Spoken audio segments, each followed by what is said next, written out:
Rabbimiz bizleri cehennem ateşinden muhafaza eylesin ve cennetine dahil eylesin. 3. sual. Cehennem nerededir? El cevap. Kul innemel ilmu indallah la ya'lemul gaybe illallah. Cehennemin yeri bazı rivayatla tahtül arz denilir. Başka yerlerde beyan ettiğimiz gibi küre-i arz hareket-i seneviyesiyle ileride mecmu haşr olacak bir meydanın etrafında bir daire çiziyor. Cehennem ise arzın o medar senevisi altındadır demektir. Görünmemeleri ve hissedilmemeleri perdeli ve nursuz ateş olduğu içindir. Küre-i arzın seyahat ettiği mesafe-i azimede pek çok mahlukat var ki nursuz oldukları için görünmezler. Kamer nuru çekildikçe vücudunu kaybettiği gibi nursuz çok küreler, mahluklar gözümüzün önünde olup göremiyoruz. Cehennem ikidir. Biri Sura, biri Kübra'dır. İleride Sura, Kübra'yı inkılap edeceği ve çekirdeği hükmünde olduğu gibi ileride ondan bir menzil olur. Cehennem-i Sura yerin altında yani merkezindedir. Kürenin altı merkezidir. İlmi tabakatül arzca malumdur ki ekseriya her 33 metre hafriyatta bir derece-i hararet tezahür eder. Demek merkeze kadar nısfı katru arz 6000 küsür kilometre olduğundan 200.000 derece-i harareti cami yani 200 defa ateş-i dünyeviden şedid ve rivayet-i hadise muvafık bir ateş bulunuyor. Şu cehennem-i sura, cehennem-i kübraya ait çok vazaifi dünyada ve alemi berzahta görmüş ve hadislerle işaret edilmiştir.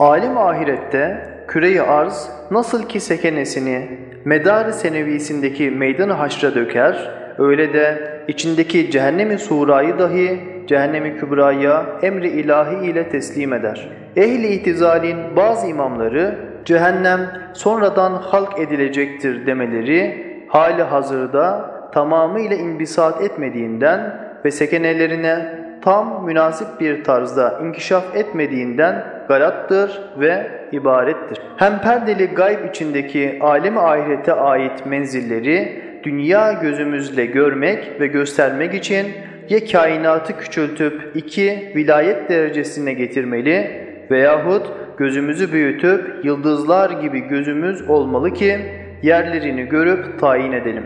Vel ilmu indallah, ahiret alemine ait menziller bu dünyevi gözümüzle görülmez. Fakat bazı rivayatın işaratıyla ahiretteki cehennem bu dünyamızla münasebettardır. Yazın şiddeti hararetine min feyhi cehennem denilmiş. Demek bu dünyevi küçücük ve sönük akıl gözüyle o büyük cehennem görülmez. Fakat İsmi Hakim'in nuruyla bakabiliriz. Şöyle ki, arzın medar-ı senevisi altında bulunan cehennem-i kübra, yerin merkezindeki cehennem-i surayı güya tevkil ederek bazı vazaifini gördürmüş. Kadir-i Zülcelal'in mülkü pek çok geniştir. Hikmet-i ilahiye nereye göstermişse cehennem-i kübra oraya yerleşir. Evet, bir Kadir-i Zülcelal ve emrükün feyekûne malik bir Hakim-i Zülkemal gözümüzün önünde kemali hikmet ve intizam ile kameri arza bağlamış. Azameti kudret ve intizam ile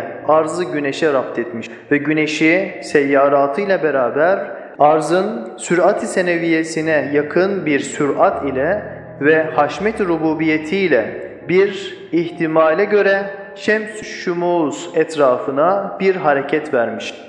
Ve donanma elektrik lambaları gibi yıldızları saltanat-ı rububiyetine nurani şahitler yapmış. Onunla saltanat-ı rububiyetini ve azameti kudretini göstermiş bir Zat-ı Zülcelal'in kemal-i hikmetinden ve azameti kudretinden ve saltanat-ı rububiyetinden uzak değildir ki cehennem-i kübrayı elektrik lambalarının fabrikasının kazanı hükmüne getirip ahirete bakan semanın yıldızlarını onunla işgal etsin.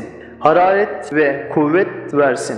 Yani alemi nur olan cennetten yıldızlara nur verip cehennemden nar ve hararet göndersin. Aynı halde o cehennemin bir kısmını ehl azabı mesken ve mahbes yapsın. Hem bir Fatır-ı Hakim ki dağ gibi koca bir ağacı tırnak gibi bir çekirdekte saklar. Elbette o Zat-ı Zülcelal'in kudret ve hikmetinden uzak değildir ki küre-i arzın kalbindeki cehennem-i suğra çekirdeğinde cehennem-i kübrayı saklasın. Elhasıl cennet ve cehennem şeceri-i hılkatten ebed tarafına uzanıp eğilerek giden bir dalın iki meyvesidir. Meyvenin yeri ise dalın müntehasındadır. Hem şu silsile-i kainatın iki neticesidir. Neticelerin mahalleri silsilenin iki tarafındadır.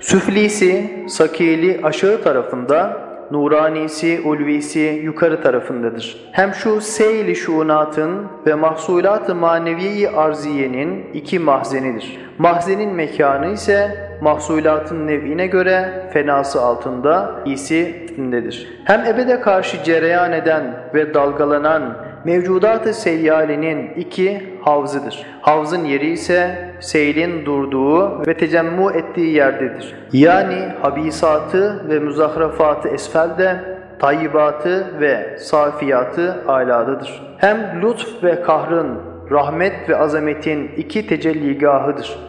Tecelligahın yeri ise her yerde olabilir. Rahman-ı Zülcemal ve Kahhar-ı Zülcelal nerede isterse tecelligahını açar. Ama cennet ve cehennemin vücutları ise 10. ve 28.